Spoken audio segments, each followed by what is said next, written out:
Alright, mga minamahal, it's me again, Alicia nyo. Nagbabalik muli para sa ating panibagong video. So, kung kagabi, diba, abay gumugulong pa lamang na balita na itong si House Speaker Martin Romualdez ay di umano papatalsikin, abay ngayon, kakapasok pa lamang na balita, confirmed na po na tanggal na bilang Speaker of the House itong si House Speaker Martin Romualdez. Kumbaga, nag-impake na. Oo, itong si Martin Romualdez sa kanyang opisina. Lahat ng kanyang gamit, inimpake na. Lahat ng kung ano yung meron siya doon sa kanyang opisina, lahat tinanggal na. Bakit? Kasi wala na siya. Iba na po ang Speaker ng House of Representatives. Alam ninyo, mas natutuwa pa ako sa ginawang pagkukusa. Hindi po siya tinanggal. Hindi po yan sinibak. Kaya hindi dapat matuwa ang mga DDS. Natanggal po itong si House Speaker Martin Romualdez dahil sa kagustuhan niya. Kusa niyang ginawa ang umalis. Kasi meron siyang tinatawag na delikadesa. Pero itong si Chis Escudero, wala. Pinagbotohan, pinagkaisahan ng mga senador. Diba? Alam nyo, sobrang hirap kontrolin ng Congress. Kasi gaano ba sila kadami? 300 plus. Diba? Sobrang hirap nilang kontrolin. Madami yan sila. But because of House Speaker Martin Romualdez, there's a unity. Bakit? Kasi lahat ng gusto ng mga kongresista, binibigay niya, binubusog niya, tupad, AIX, AKAP, lahat ibinibigay ni House Speaker Martin Romualdez. Kaya gustong-gusto siya ng mga kongresista. Ngayon, ano yung nangyari? Merong consequences din ang lahat ng pagiging mapagbigay ni House Speaker. So, ano yung consequences na nangyari? Eto, lumobo ang korupsyon ng mga kapwa niya kongresista. And that is one of the reason why itong si House Speaker Martin Romualdez ay nag-step down dahil sa kalbalbalan, katarantaduhan ni Zaldico. Diba? Kumbaga nadamay lang itong si House Speaker. Kahit mag-survey kayo, yung mga mga kongresista na yan, kahit paulit-ulit kayo, mga minamahal na magtanong, kahit paulit-ulit ninyong gusto nyo pa ba itong si House Speaker, kahit mag-survey kayo, pipiliin at pipiliin pa din nilang maging Speaker of the House itong si House Speaker Martin Romualdez. Bakit? Kasi binubusog nga sila. Inaalagaan ni Speaker Martin Romualdez ang kanyang nasasakupan. Kaya nga merong unity Diba? Ang Kongreso, merong tinatawag sila na iisang kompas. Nakikinig sila kay House Speaker. Bakit? Kasi binibigay naman ni House Speaker yung gusto nila. Ang problema, merong umabuso. Doon na pumasok mga minamahal ang sipon muna tayo. May sipon pa din tayo Doon na pumasok ang malalang korupsyon. Ipahid natin to sa mga DDS kasi mukha silang mga virus. Diba? Noong natuloy ako natamaan ng virus kaysa sa mga DD shits na yan. Ewan ko ba? Pero as of the moment, guys, medyo okay na ako. And, mamaya, I will take a medicine for my colds and also for my ubo-ubo, right? So, ngayon, etong pag-step down ni House Speaker Martin Romualdez, isa lang ang aking kinakatakot. Kasi posible and anytime soon, itong si President Bongbong Marcos ay mapatalsik.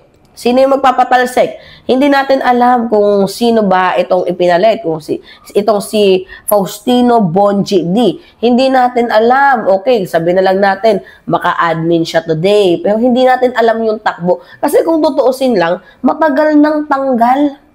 Oo. Itong si PBBM, kung hindi lang dahil kay House Speaker Martin Romualdez, mas madali pang ang kontrolin ng Senado kasi 24 lang.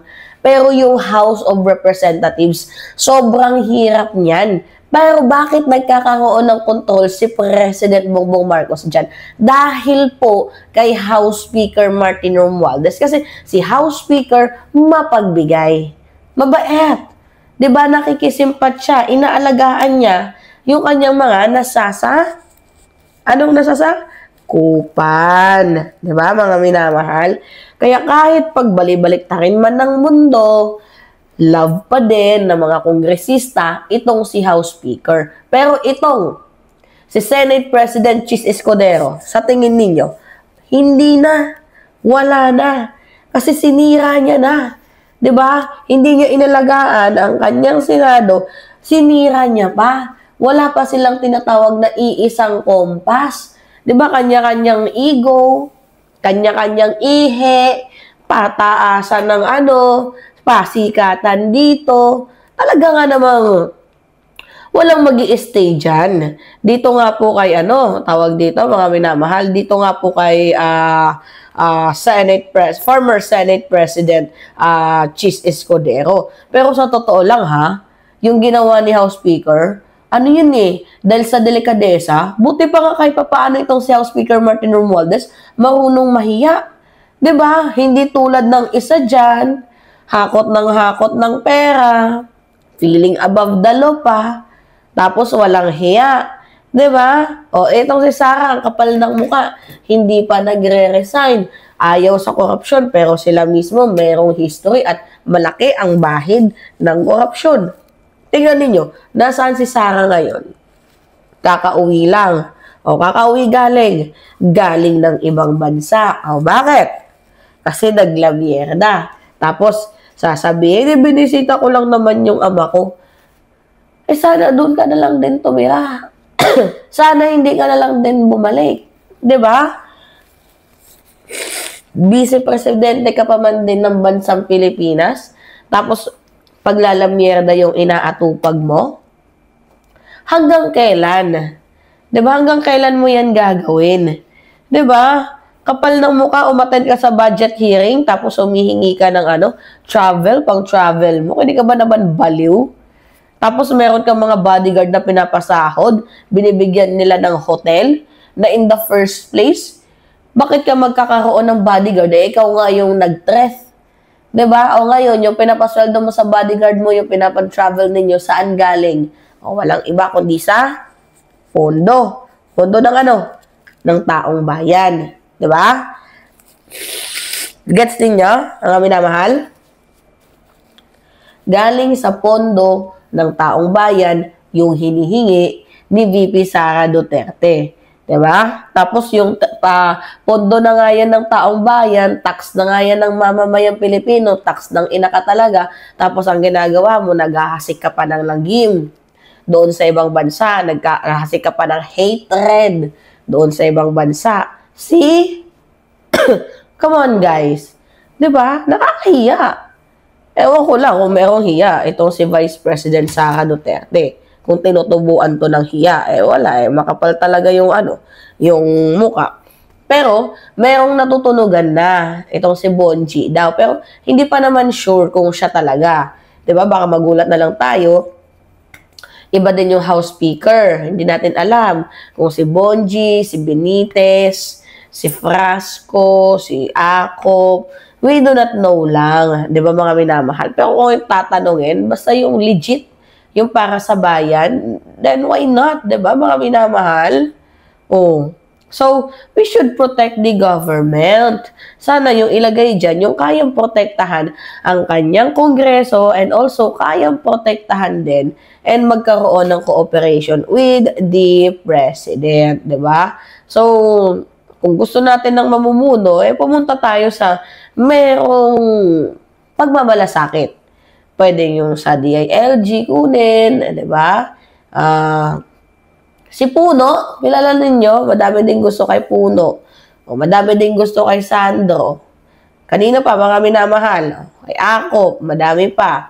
Pero yung decision ni House Speaker Martin Romualdez, mga minamahal, is naman yan, kinusa niya. Hindi siya pinag-resign, hindi siya binomba dyan. Walang regodo na nangyari. Talagang nagkusa lang siya 'Diba? We do not know kung absence or leave lang yan. 'Diba, mga minamahal? Or baka tuluyan na ngang wala siya. Nakakalungkot, pero wala tayong magagawa. 'Diba? Minsan nasa taas, minsan nasa ilalim talaga tayo. Anyway, ay sabi ng ating kaibigan, Mamima, one piece of unsolicited advice, do not join politics kasi even you are good, kakainin po kayo ng system. Do not be corrupted by the crooks politician. You are good, you are now, you are the voice. Hindi naman po ako nagpapaano sa mga sa mga politiko. May mga nagsasabing magbayad, i-content sila, no? Hindi ako ganun. Kasi ayoko ipagbenta yung prinsipyo ko. O tingnan ninyo. For example, kay Lagdameo, 'di ba? Supporter siya ni President Bongbong Marcos. Ano yung ginawa ko kay Lagdameo? Tinira ko siya before. Bakit ko siya tinira? Kasi hindi gusto ng pananaw ko yung kanyang ginagawa. Kasi sinisira niya ang reputation ng ating presidente and also ng ating first lady. Barm issue niya. Diba mga minamahal? So, kung ako yung tatanungin ninyo kung bayaran si Mima, no, hindi ako nababayaran na kahit sino. May sweldo ko sa YouTube. Nagpapalipad pa yung mga natin dyan, mga viewers natin dyan. So, diba? Just me, you. Ako? Naku? Hindi sabi ng ating kaibigan si Maureen, napupuno ng salop, kailangan ng kalihim na hindi sasabog ang galit ng taong bayan sa korupsyon. Mag-usap kasi, sinabi ni Speaker na tutulong at suportado niya ang gagawing pag-imbestiga sa sa ICI. Okay. Independent Commission Body ata to. So, may nag-comment din dito, salamat sa Diyos Martin dahil po sa inyo, kami pong mahirap na tulungan ninyo. Kaming may hirap. Diba? Ang daming nalulungkot nung natanggal itong si House Speaker Martin Romualdez. You know, that is a true leader. If you step out from your position and then many people they were saying, oh, go back again. We will miss you. You are the right person here. Do not leave us. Ibig sabihin nun, maganda yung performance mo. Kasi hinahanap at hinahatak ka nila. No matter what, kahit saan ka pumunta, ganun yung magiging feedback sa'yo. Kaya nga sabi ko sa inyo, si House Speaker, wala naman talagang balak tumakbo bilang presidente yan. Guni-guni lang yan ng iba para sirain agad ang reputation ni House Speaker. Kung tumakbo man, ano naman ngayon? Natatakot kayo. Tanong lang, 'di ba, mga minamahal? Okay. Kayo, ano yung masasabi ninyo? Yes, it's me again, mga minamahal. Mima ninyo, nagbabalik muli para sa ating panibagong video. So, again, excuse my voice and also do not ask why I wear these glasses. Kasi dahil nga sa sipon ko, yung mata ko ay nagluluha-luha siya. Pero hindi naman totally halata, pero maga pa. 'Di ba? Tapos tumutulo yung luha ko. So, ayoko naman na nakikita niyo ako naggagano. May umiiyak. I'm not crying, guys. I'm just sad lang talaga. Pero there's a tears of sadness na nilalabas ng luha ko. Gawa nga ng natanggal itong si House Speaker. Nakakalungkot.